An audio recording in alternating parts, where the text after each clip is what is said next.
မင်ပေါက်လေးကိုကဲတင်ပြီးရဲ့နောက်တောအုပ်ကြီးရဲ့လေတူကပြောင်းလဲသွားပါတယ်။အရင်ကလိုကြောက်လန့်တကြားထွက်ပြေးတာမျိုးမရှိတော့ပဲတစ်ပင်အကွယ်ကနေတိလိမ့်ဆန်လေးတွေကပိုဟုံးကိုဆက်ဆုတဲ့မျက်လုံးလေးတွေနဲ့ချောင်းကြည့်လာကြပါတယ်။ပိုဟုံးကသူတို့ကိုအနှောက်အယှက်မပေးပါဘူး။သူကတောဆက်ကကူကြီးတစ်ခုဘေးမှာအေးအေးဆေးဆေးနေထိုင်ပါတယ်။ဒီနေ့မှာတော့ဗိုက်စာနေတဲ့မြေခွေးလေးတစ်တိုက်ကိုပိုဟုံးက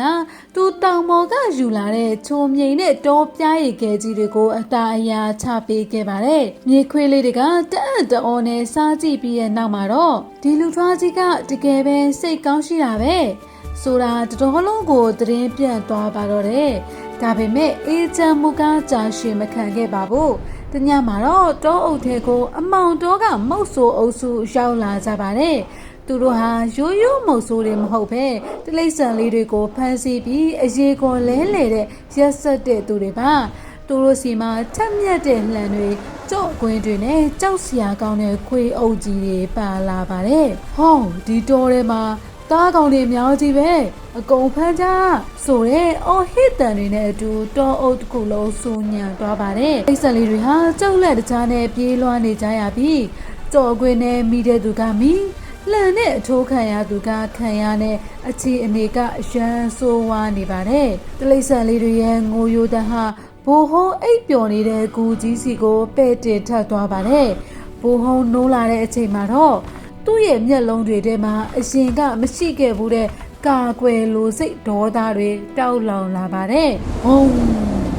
ဘိုးဟုံးရဲ့ဟိဟောက်တန်ကြီးကတောအုပ်တစ်ခုလုံးကိုတုန်ခါသွားစေပြီးမုတ်ဆိုးတွေတောင်လန့်ပြီးခြေလန်းတုံသွားပါတယ်။ဘိုးဟုံးဟာမုတ်ဆိုးတွေရှိမှတောင်ကြီးတစ်လုံးလိုပိတ်ရက်လိုက်ပါတယ်။မုတ်ဆိုးတွေကကြောက်ကြောက်လန့်လန့်နဲ့လှန်တွေနဲ့ပြစ်ပေါက်ကြပေမဲ့ဘိုးဟုံးရဲ့ကြောက်တာလုံးမှာကျော်တဲ့အရေးပြားကိုမဖောက်နိုင်ခဲ့ပါဘူး။ဘိုးဟုံးကမုတ်ဆိုးတွေကိုတက်ပြတ်ခြင်းမပြုဘဲသူ့ရဲ့အေယာမလဝါကြီးနဲ့မြေကြီးကိုပြင်းပြင်းထန်ထန်ရိုက်ချလိုက်ပါတယ်။ဘုံ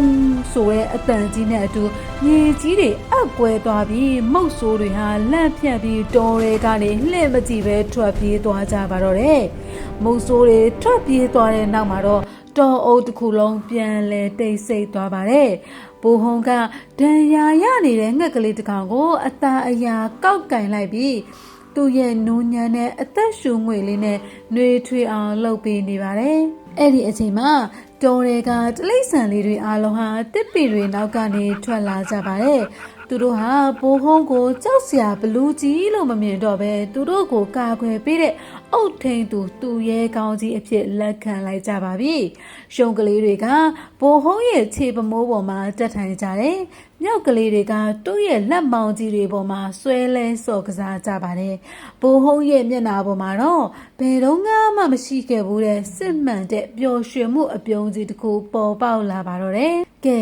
အပိုင်းနှစ်ကတော့ဒီလောက်ပါပဲအပိုင်းသုံးမှာဘာဆက်ဖြစ်မလဲစောင့်မျှော်အားပေးကြပါအောင်နော်။